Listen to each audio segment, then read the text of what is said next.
حضرت صالح حضرت سام بن نوح کے پوتے تھے اور آپ کا تعلق قبیلہ سمود سے تھا۔ قوم سمود ایک عرب قوم تھی جو قوم عاد کے بعد زمین پر وجود میں آئی۔ قوم سمود بتوں کی پوجا کیا کرتی تھی۔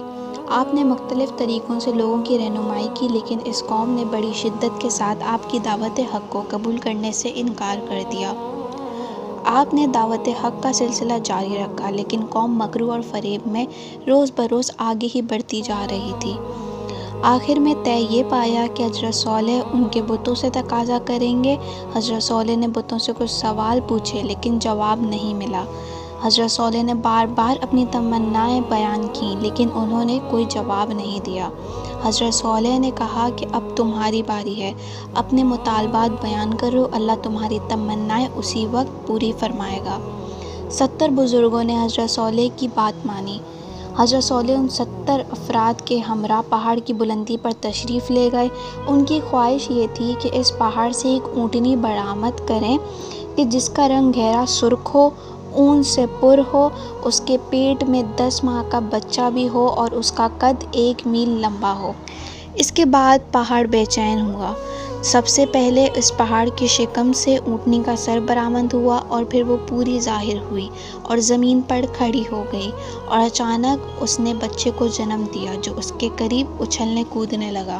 اب 70 افراد جنہوں نے یہ معجزہ دیکھا، انہوں نے قوم کے باقی افراد کو بتانے کا فیصلہ کیا، لیکن راستے ہی میں کچھ پلٹ گئے کہ یہ تو جادو ہے۔ جب قوم کے پاس آئے تو صرف 6 افراد گواہی دے رہے تھے، لیکن قوم نے اسے قبول نہ کیا۔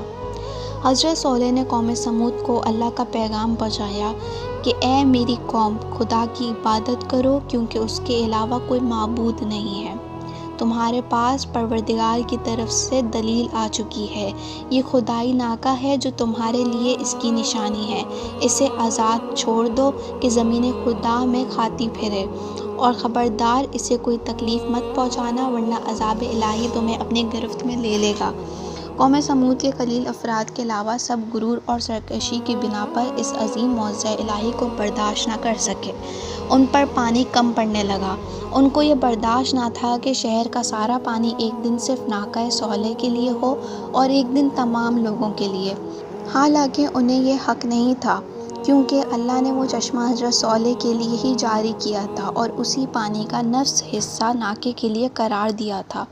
جس دن ناقہ پانی پیتی، اس کے مقابلے وہ اس قدر دودھ دیتی کہ شہر کے بچے بوڑھے سب اس سے فائدہ لیتے۔ یہ نقصان نہیں پہنچاتی بلکہ برکت کا سبب تھی، لیکن قوم سمود کے مشرکین نے فیصلہ کیا کہ اس کو قتل کر دیں۔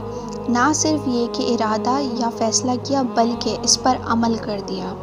قوم سمود نے اتنا بڑا ظلم انجام دینے کے بعد خوف نہیں کھایا، بلکہ انتہائی بے شرمی کا ثبوت دیتے ہوئے حضرت صالح کے پاس آ کر کہا کہ وہ عذاب جس کی دھمکیاں دیتے رہتے ہو ہم پر نازل کرو۔ تو بس آدھی رات کے وقت ان پر حضرت جبرائیل امین نازل ہوئے اور ایک انتہائی سخت قسم کی چیخ ماری کہ اس چیخ کی وجہ سے ان کے کانوں کے پردے پھٹ گئے، دل ریزہ ریزہ ہو گئے اور جگر ٹکڑے ٹکڑے ہو گئے، اور لمحہ بھر میں تمام کے تمام ذلت کی موت مر گئے۔